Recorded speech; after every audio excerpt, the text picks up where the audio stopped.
Welcome to Femme Fantasy, where transformation, elegance, and self-discovery come to life. I never imagined that a simple Thursday morning could turn my life upside down, but that's exactly what happened.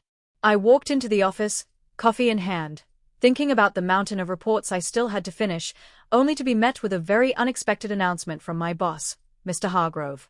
He had that unusual gleam in his eye, the one I'd seen only when he had a brilliant idea. Usually something that left me regretting trusting his judgment.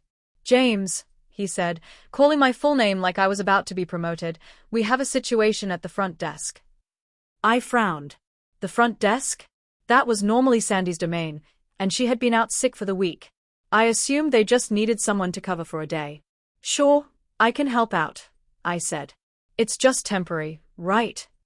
Mr. Hargrove's smile didn't quite reach his eyes. "Temporary, yes, but we want someone who can really represent the company image while Sandy is away. I think you might be perfect for this." I cocked my head, unsure what he meant. Represent the image. Receptionists should look professional, approachable, polished. You know, make a good impression for clients and visitors. We'll make sure you have everything you need.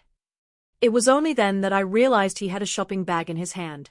Out of curiosity, I peeked inside and froze. There were skirts, blouses, heels, stockings, and even a small makeup kit. My stomach sank. You mean, I wear this?"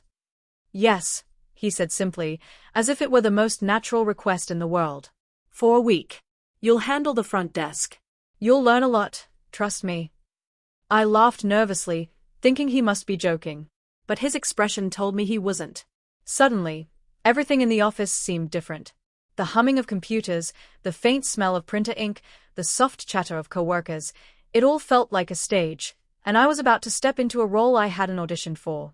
When I got to the bathroom, I locked the door and stared at the contents of the bag again. The blouse was soft and feminine, the skirt a neat navy blue, almost like something out of a fashion magazine. The heels looked impossibly high, and I doubted I could walk more than a few steps in them without toppling over. But the makeup kit, that was what frightened me most. I had never worn more than a dab of concealer in my life. Now, the bag held foundation, blush, mascara, lipstick, each item promising a version of me I had never seen.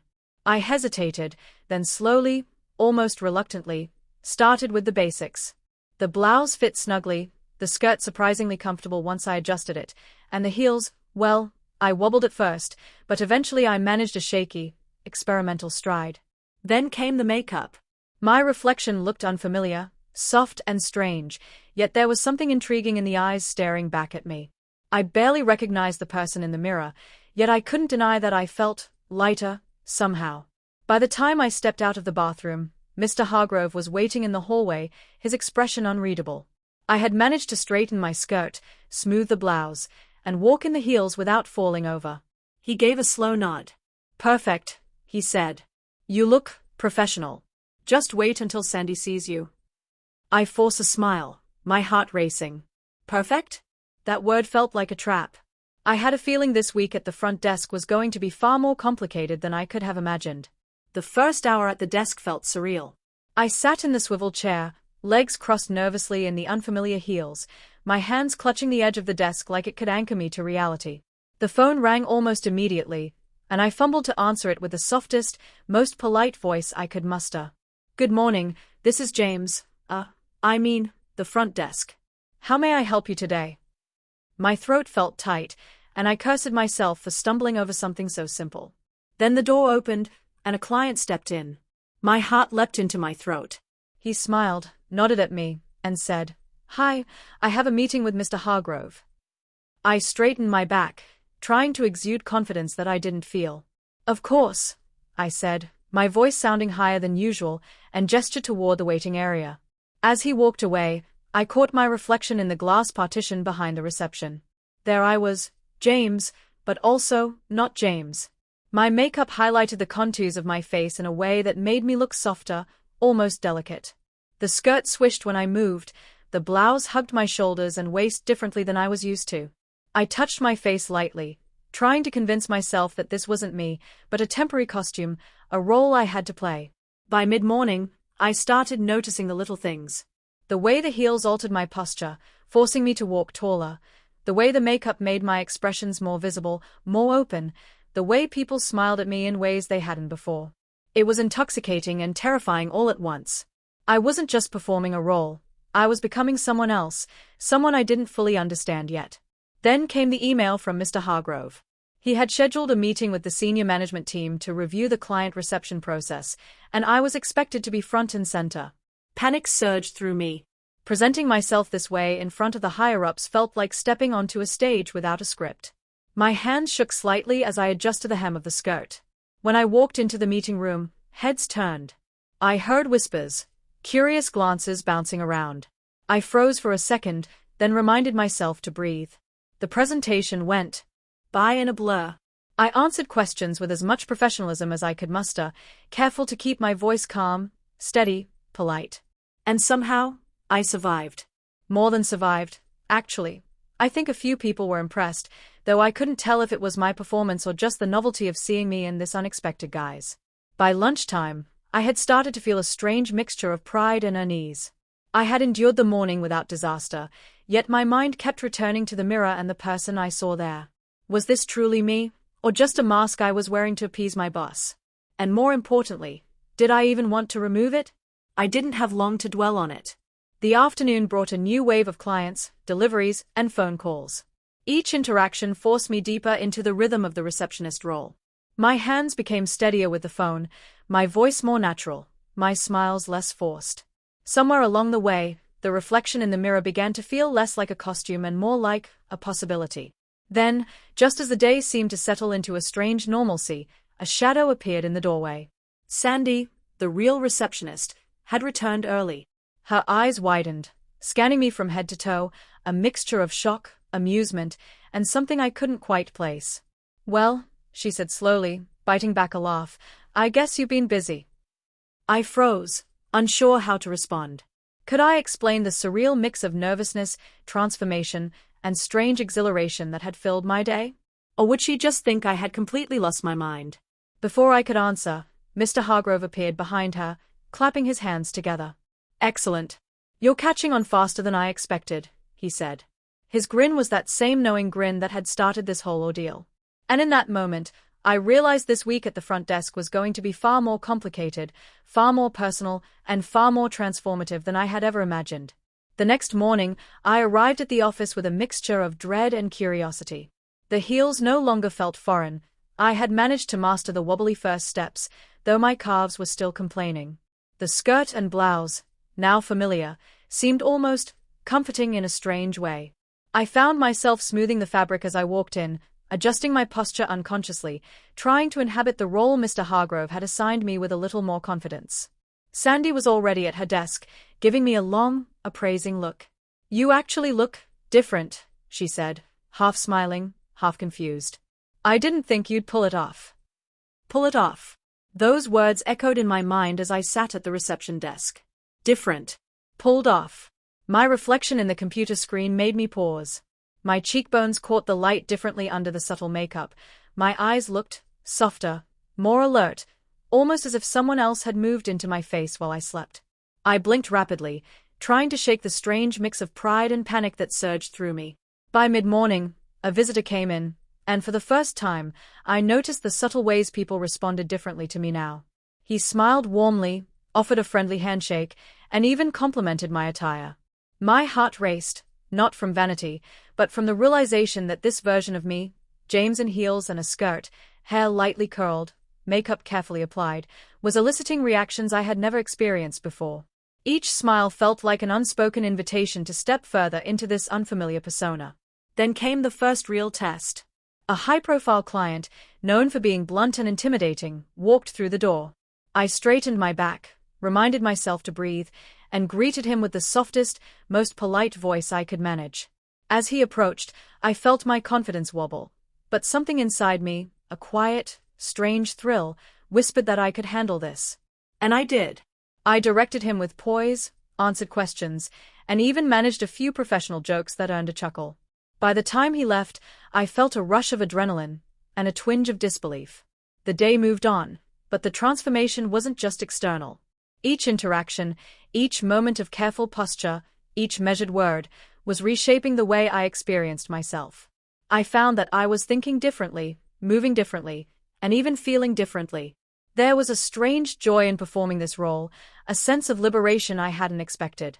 Yet lurking beneath it was an undercurrent of unease. Was this role revealing something about me I had ignored, or was it simply a mask I was learning to wear too well? By late afternoon, Mr. Hargrove appeared again, leaning against the desk with that same inscrutable expression. "I hear you've been handling things admirably," he said, nodding slowly. "Do you feel comfortable in the role?" I hesitated. Comfort was a complicated word. My legs ached from the heels, my makeup needed touch-ups, and my nerves had been stretched thin, yet I also felt light, somehow. Present. Alive in a way I hadn't been at my usual desk job. I think so, I said carefully, aware that he would read every nuance. "Good," he said, smiling just enough to unsettle me. "Because we're going to make a few changes tomorrow." Changes. My stomach tightened.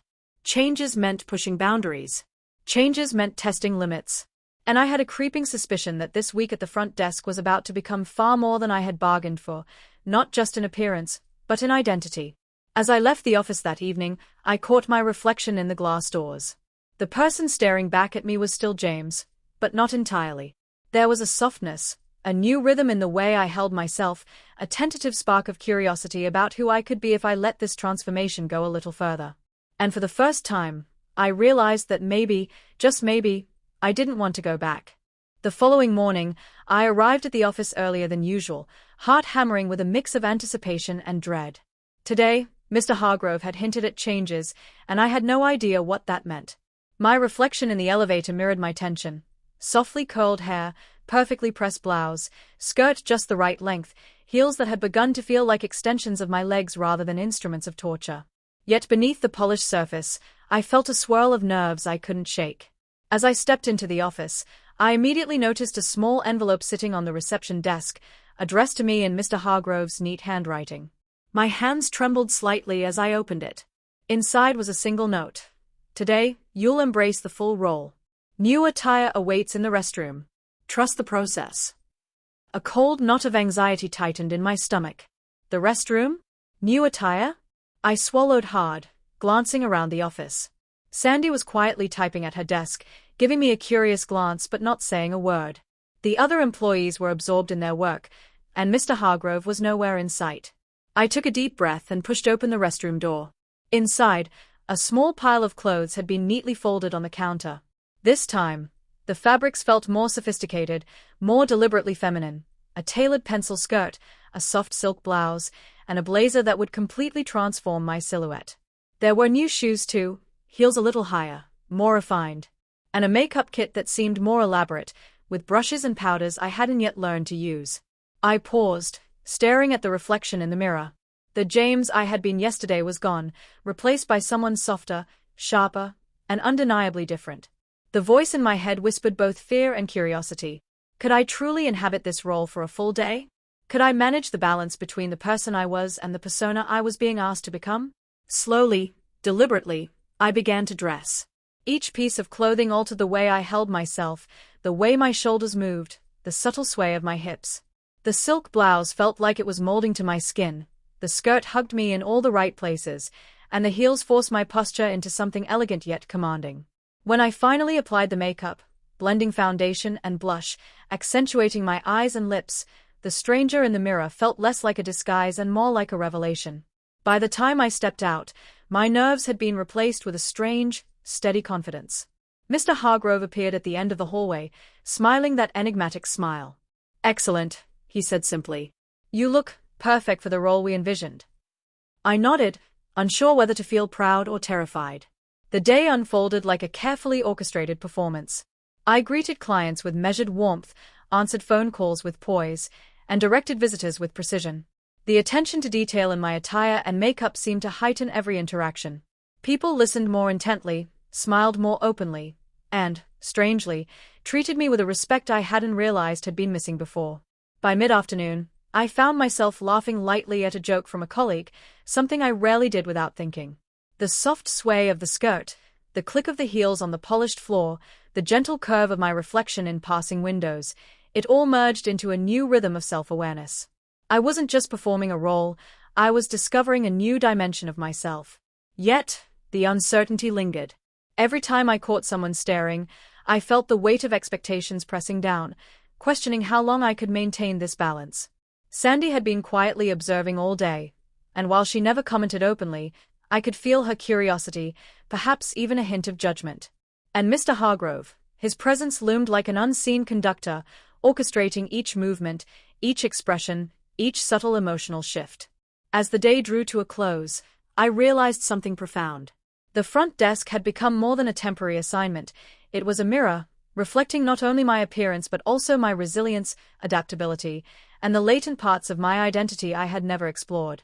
And as I walked home, carefully navigating the heels on the city streets, I couldn't help but wonder, was this transformation something I would simply endure for the week, or was it the beginning of something much larger, something that could change the way I saw myself forever? By midweek, I had settled into a rhythm that was both comforting and disorienting. The office seemed smaller somehow, the fluorescent light softer, the chatter more intimate. Each morning, I arrived, dressed in carefully chosen attire that emphasized elegance and professionalism, and each day I caught glimpses of myself in the reflective surfaces around the office. There was a subtle thrill in seeing the stranger in the mirror move with grace and confidence, a thrill mingled with unease that I couldn't quite shake. Sandy, surprisingly, had grown quieter in her assessments. She still watched, but now there was less judgment in her eyes and more intrigue, as if she were witnessing a transformation that she couldn't name. One morning, she leaned over slightly as I handed her a folder. "You're actually getting the hang of this," she said softly, almost as if she were afraid someone else might overhear. I laughed nervously, brushing a lock of hair behind my ear, a gesture that had become instinctive. "It's different," I admitted. "I never thought I'd enjoy it." "Different, yes," she said, with a knowing look. "And you do enjoy it. Don't pretend otherwise." Her words echoed in my mind as I returned to the front desk. She was right. I did enjoy it, more than I wanted to admit. There was a subtle empowerment in the way people responded to me now, in the way my presence seemed to matter more than it ever had before. I was learning to navigate a world I had only observed from the sidelines, and each step, each smile, each word felt like a small victory. Then came the twist. Mr. Hargrove called me into his office mid-afternoon. My heart leapt into my throat. The room smelled faintly of coffee and polished wood, a comforting scent that belied the tension in the air. He gestured for me to sit. "I've been observing your progress," he said, leaning back in his chair. "You've adapted remarkably quickly. But tomorrow, we're going to challenge you further." My stomach tightened. "Challenge me?" "Yes," he said, steepling his fingers. "Tomorrow, you'll handle not just reception duties, but a small client presentation. You'll meet a potential partner for the company, and your role is to greet, guide, and interact with them as the face of our office. We want them to remember you, and, by extension, us." I swallowed hard, feeling the weight of the responsibility. A client presentation? Me? Dressed like this? The idea was terrifying, but there was also a spark of excitement I couldn't deny. This wasn't just about wearing a skirt or heels, it was about embodying a confidence, an authority I had never claimed before. The rest of the day passed in a blur of preparation. I adjusted my blouse, rehearsed polite phrases, and practiced walking in heels until the click of each step felt natural. By the time I left the office, my legs were tired, but my mind was alive with possibilities. The reflection I glimpsed in the car window showed not just the outward transformation, but something deeper, a version of me willing to step into roles I had once dismissed, willing to explore identities I had never considered. That night, sleep came fitfully. I dreamt of mirrors and glass doors, of reflections shifting and changing, of someone I didn't fully recognize smiling back at me. When I awoke, the nerves returned, but so did the determination. Tomorrow would be a test, not just of skill, but of courage. And deep down, I knew that whatever happened, I would face it as the person I had become, someone both familiar and entirely new. The next morning felt heavier than the others, as if the air itself carried the weight of everything looming ahead. I woke up earlier than my alarm, heart pounding with a mixture of excitement and nerves. Today wasn't just another day at the front desk, today was the presentation. The idea of being the face of anything still felt surreal, but now it was unavoidable. I had stepped too far into this role to turn back without stumbling. I chose my outfit carefully, almost ritualistically. A soft cream blouse with a subtle sheen, a tailored black skirt that struck the perfect balance between elegance and professionalism, and a pair of heels slightly lower than yesterday's. They clicked confidently against the floor when I tested them. My hands shook slightly as I applied makeup, blending each stroke with precision. My reflection stared back at me, composed but anxious, someone who looked ready even if I wasn't entirely sure I felt ready. When I entered the office, something was different. The usual morning bustle seemed muted, or maybe it was just that everyone was watching me now. Sandy gave me a small, supportive nod, a silent good luck. I appreciated it more than she probably realized. Mr. Hargrove approached with a measured smile. "You look perfect," he said, adjusting his glasses. "Remember, confidence is everything. They'll read your presence before your words." His words echoed in my mind as I took my place at the desk.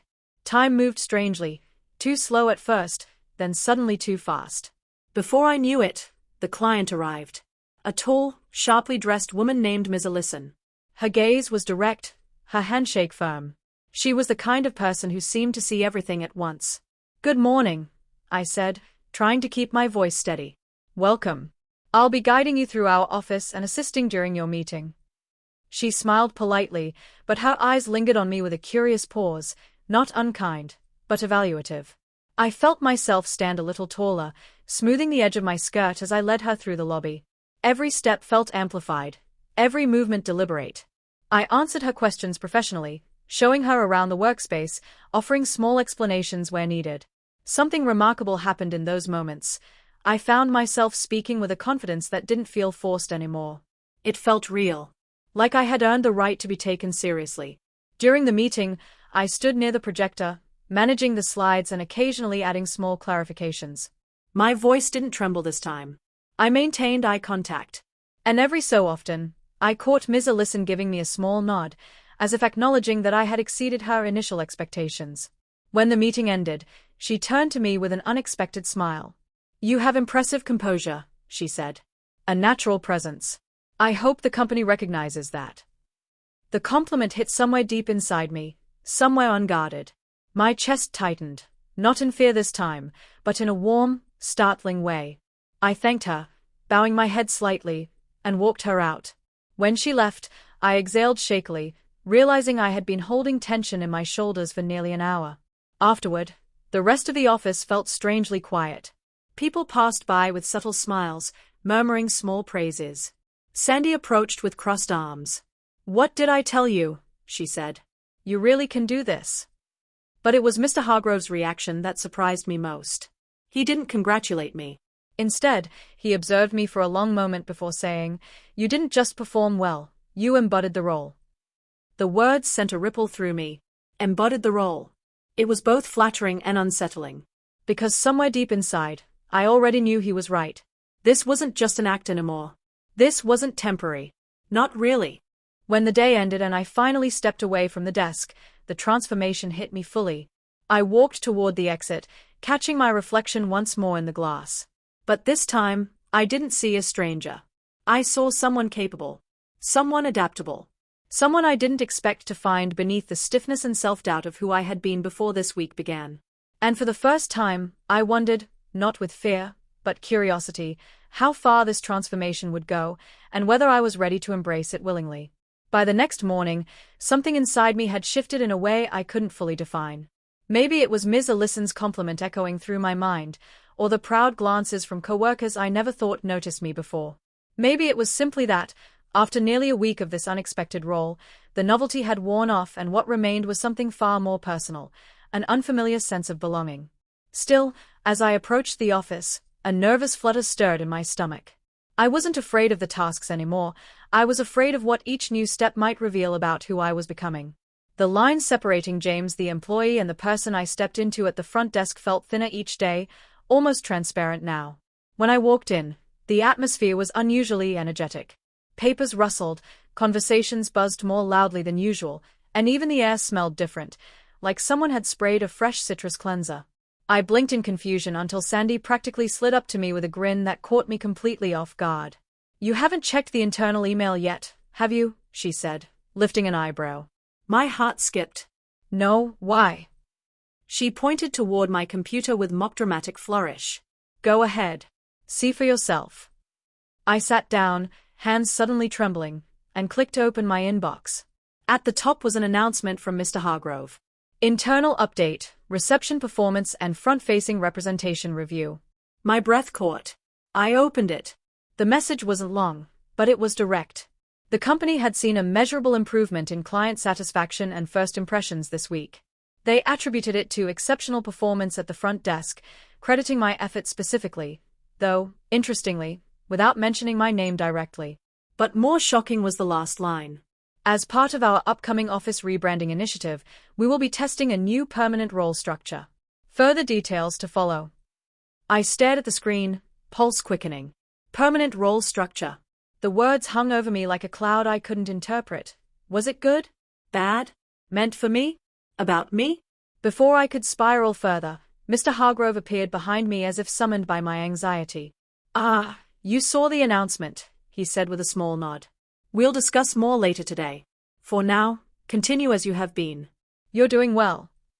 And just like that, he walked off, leaving me with more questions than answers. The uncertainty gnawed at me as the day went on.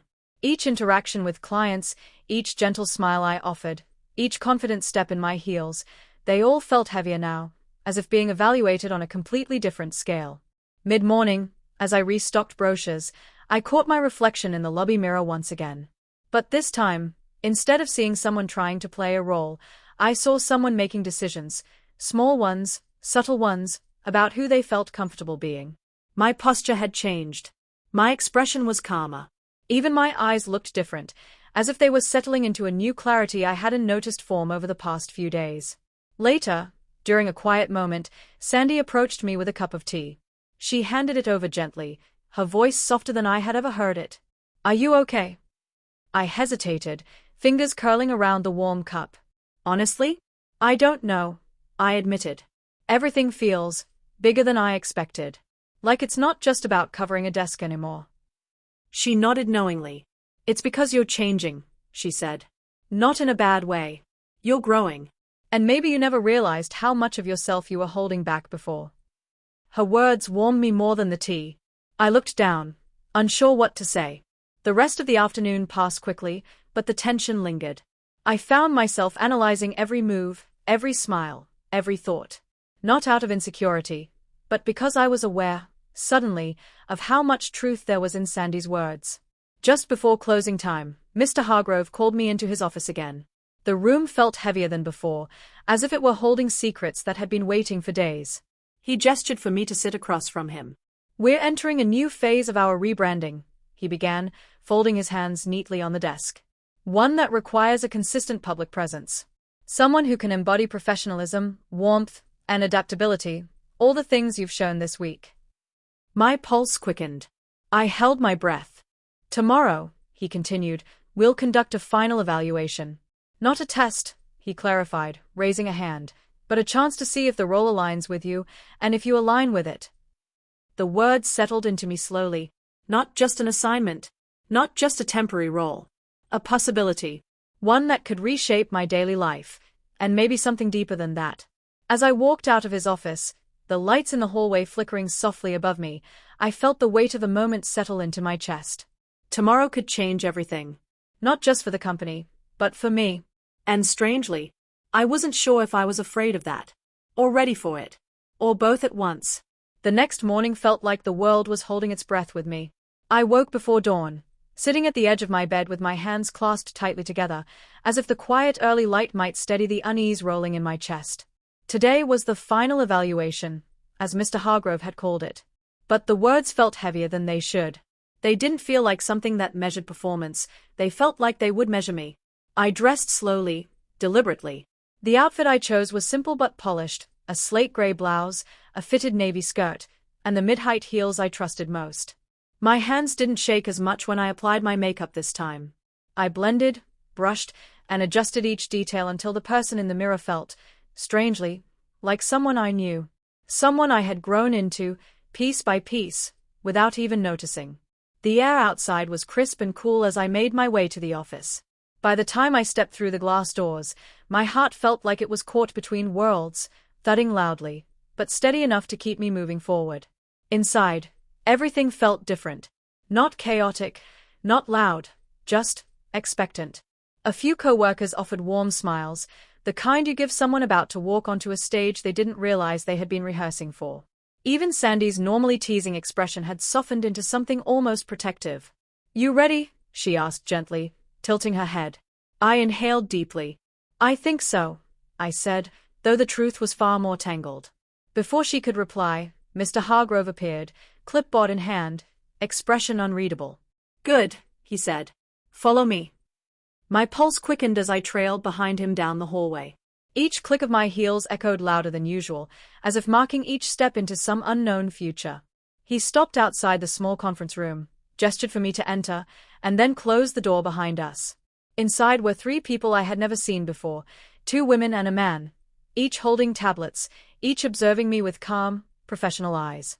I felt my breath catch. This wasn't just a casual evaluation. This was structured, planned, official. Mr. Hargrove took a seat beside them, and I realized he wouldn't be guiding me this time. Whatever this was, it was mine to navigate. "We're evaluating the new direction of the company's public interface," one of the women explained. "Your role this week has been central to that initiative." Her voice was steady, but not unkind. I nodded, folding my hands carefully in my lap. "For today," she continued, "we'd like to observe how you interact in various real-time scenarios, client greetings, problem-solving, internal communication. But we also want to understand something else, how you feel in this role."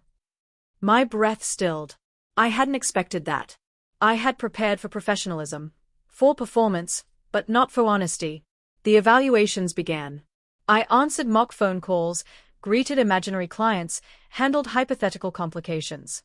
But each task felt less like a test and more like a reflection of everything I had learned, everything I had adapted to, and everything I had embraced without meaning to. Then came the unexpected question. The one that landed in my chest like a quiet thunderclap. "Do you feel," the man asked gently, "like this role brings out a part of you that was already there, or a part that you discovered this week?" The room went still. Even the hum of the overhead lights faded beneath the weight of the question. I swallowed hard, my eyes lowering for a moment before I let myself breathe. "I think," I began slowly, choosing each word carefully, "I think it brought out something I didn't know I was allowed to explore." The truth surprised even me. But once the words were out, I couldn't deny them. The grace, the confidence, the calmness, all the qualities I had stepped into so tentatively at first, they weren't just part of the role. They had become part of me. Or maybe they had always been there, waiting for the right moment to surface. The panel nodded, taking notes quietly. The evaluation carried on, but something felt lighter afterward, as if speaking my truth, however fragile, had loosened a knot I'd been carrying all week. When the final scenario was complete, the woman leading the session smiled softly. "Thank you," she said. "We'll review our findings and speak with you later today." I stepped out of the room, my legs slightly weak, but not from fear. More from the realization that I had crossed an invisible line. The person who walked in wasn't the same person who walked out. Sandy was waiting by the reception desk, arms loosely folded. "Well?" she asked, her voice a whisper of anticipation. I think it went okay," I said, though it felt like the understatement of the year. She gave me a long look, one filled with understanding far deeper than I expected. "Whatever happens," she said quietly, "you should be proud of yourself. And more importantly, you should listen to yourself." Her words followed me the rest of the day. Through the calls, the greetings, the soft footsteps, the quiet moments alone at the desk. And as the afternoon sun cast warm patterns across the floor, I felt something blossoming in my chest. Not certainty, but possibility. A possibility I wasn't sure I was ready for, but one I no longer wanted to run from. The hours after the evaluation felt strangely suspended, as if time had stretched itself thin and the office existed in a quiet bubble around me. Every familiar task, answering calls, greeting clients, organizing mail, felt sharpened by anticipation. I kept glancing toward Mr. Hargrove's office, waiting for the moment he would wave me in, but the door remained closed. With each passing minute, my thoughts grew louder. What if I hadn't done as well as I thought? What if the evaluation panel saw hesitation where I felt confidence? What if this whole week had been nothing more than an interesting experiment to them? One that ended today, leaving me to return to my old desk, my old clothes, my old life. The idea of going back to being just James, tucked behind spreadsheets and routine tasks, brought a dull ache to my chest. I tried to ignore it, but it sat there quietly, insisting on being felt. Around mid-afternoon, Sandy approached the desk again, setting down a small stack of delivery slips. She leaned closer than usual, lowering her voice. "You're fidgeting," she said softly. "You never fidget." I blinked. "Is it that obvious?" She smirked gently. "Only to someone who's been watching you all week." A pause. Then, "What's really bothering you?" I hesitated. The truth felt too raw, too exposed to put into words. But Sandy had been the closest thing I'd had to an anchor through all this. She wasn't just teasing anymore, she genuinely cared. "I'm afraid," I admitted quietly. "Not about failing. Or passing. I'm afraid of what happens either way." Her expression softened. "Because you're not sure who you'll be after this." I swallowed, nodding. She sighed, resting a hand briefly on my arm. "Here's what I know. You've grown more in 1 week than most people do in a year. And whatever you discover about yourself, whatever feels right, you deserve to trust it." Her reassurance didn't erase the tension entirely, but it helped. Just a little. Around 4 o'clock, the moment finally came. Mr. Hargrove stepped out of his office, scanning the room until his eyes met mine. His expression gave nothing away. He gestured. My breath caught. The click of my heels sounded unnaturally loud as I crossed the office floor. I stepped inside, and he closed the door gently behind us. The evaluation panel was gone. It was just him now. His desk was neatly arranged, as always, the afternoon light casting warm stripes through the blinds. He gestured for me to sit. "First," he began, "I want to acknowledge the remarkable work you've done this week. You've exceeded expectations, not just mine, but the company's." My heart beat faster. I folded my hands in my lap to keep them from fidgeting again. "The panel was impressed," he continued. "Not only by your professionalism, but by your adaptability and presence. You handled each scenario with composure and warmth." I exhaled slowly, relief mingling with something almost like disbelief. "But," he added, and the word landed with a thud in my stomach, "they also felt something else was important. Something I agree with." He paused, studying me. "They believe that the role doesn't just fit you professionally. It suits you personally. You seemed more comfortable, more confident, more yourself in this position than I've ever seen you elsewhere in the office." The room felt suddenly smaller, the air thicker. I didn't know whether to nod or look away. There was truth in his words, obvious truth, but hearing them said aloud sent a tremor of vulnerability through me. "So," he continued gently, "before we make any decisions, I need to ask you something, not as your boss, but simply as someone who's watched you grow this week." My throat tightened. "Who do you want to be here?" The question hit with quiet force, opening something inside me that I had been holding shut all week. My breath trembled as I tried to speak, the answer tangled among emotions I was only beginning to understand. I felt different," I whispered finally. "More capable. More aware. More connected to myself. And I don't know what that means yet. But I know I don't want to go back to pretending this part of me doesn't exist." His expression softened into something almost proud. "That's enough," he said simply. "For now, that's all we needed to hear." He stood, extending his hand. "We'll finalize details tomorrow. Go home early today. Rest. You've earned it." I nodded, rising slowly. My legs felt light, almost unsteady, not from fear, but from the realization that something inside me had just shifted in a permanent way.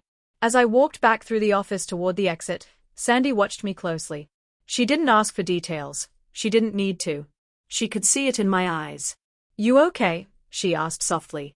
I smiled, small, genuine, a little overwhelmed. "I think I'm finally starting to be." Outside, the late afternoon breeze brushed against my skin, lifting a strand of hair from my cheek. For the first time all week, I didn't hurry home. I walked slowly, letting myself feel every step, every thought, every possibility unfolding inside me. Tomorrow would bring answers. But tonight, I finally allowed myself to breathe as the person I had become. The next morning arrived with a quiet clarity I hadn't expected. No racing heartbeat. No restless thoughts. Just a steady awareness that whatever waited for me at the office, I was ready to face it. I took extra time getting dressed, not out of nervousness, but out of something closer to respect. Respect for everything this week had pushed me to confront. Respect for the version of myself I was beginning to understand. I chose a soft blue blouse, one that felt calm and confident, paired with a charcoal skirt whose familiar weight grounded me instantly. My makeup was subtle today, intentional.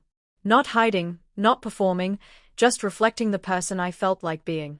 When I slipped into my heels and took that first step toward the door, the sound didn't feel borrowed anymore. It felt like mine. The walk to the office felt different too. The city hummed its usual morning rhythm, but I seemed to be moving through it with a new awareness, as if I finally understood where I fit in this wide, shifting world. For the first time in a long time, I wasn't bracing myself for the day. I was walking into it. Inside the lobby, the familiar scent of coffee and printer ink wrapped around me. People nodded as I passed, some politely, some warmly, some curiously. But none of it unsettled me. Their eyes no longer felt like a spotlight. They felt like acknowledgement. When I reached the front desk, Sandy was already there, leaning against the counter with a look that was far too knowing. "Well," she said, "you look completely at peace."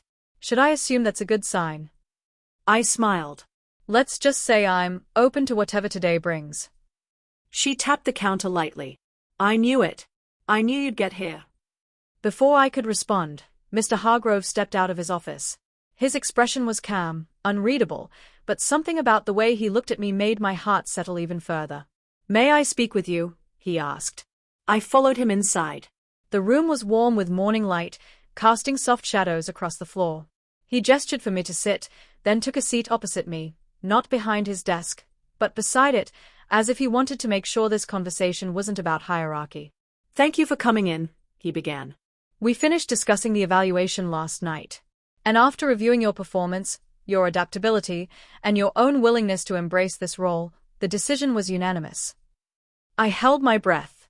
"We would like to offer you the receptionist position permanently." The words landed quietly, without fanfare, but they resonated through me like a deep chord struck in a place I hadn't known was hollow. I didn't feel shock. I didn't feel fear. I felt a sense of rightness, as if the world had finally slid into alignment. But he wasn't finished. "This is not something we're assigning to you," he clarified gently. "It's something we're offering because we believe in the version of yourself you've shown this week. And because we believe you deserve the space to continue exploring who you're becoming." A warmth spread through my chest. Genuine, steady. Not excitement exactly, something deeper. I nodded slowly. "I want this," I said. "Not because it's expected, but because I finally understand that this feels like where I'm meant to be." His smile was subtle but proud. "Then welcome to your new position." By the time I stepped out of his office, a quiet joy was blooming inside me. Sandy raised her eyebrows the moment she saw my face. "I don't even have to ask," she said. "You're staying, aren't you?" I laughed softly. "I am." She clapped her hands once, delighted. "I swear, I saw it days ago. You just fit here." "Not the desk. You." As I settled into the front desk, my desk now, I felt a sense of belonging ripple through me. The phone rang, and I answered with a calm I hadn't known months ago. A delivery arrived, and I signed with my new practiced ease. A client approached, and I greeted them with a confidence that no longer felt borrowed or fragile. Every action felt like a thread weaving into something larger, something whole. Later in the afternoon, while sorting incoming calls, I caught my reflection in the glass partition. Not by accident, by instinct. The person looking back at me didn't seem like a disguise or a role. She seemed like a truth I had finally stopped running from. And in that moment, I understood something with absolute clarity. This transformation hadn't been forced. Not really. It had been revealed. The pressure, the expectations, the unexpected challenges, they hadn't created someone new. They had simply uncovered someone who had always been waiting quietly inside me. The day continued smoothly, confidently, as if the office itself recognized the change. When closing time arrived, I gathered my things, but didn't hurry. I turned off the desk light, straightened the last stack of papers, and took one final look around. The receptionist space was no longer foreign, no longer intimidating. It was home. As I walked out into the evening air, the world felt open in a way I'd never felt before. Not defined. Not certain, but spacious. Full of possibility. And with every step down the quiet street, I felt myself settling more fully, more truthfully, into the person I was becoming. Not forced. Not pretending. Becoming.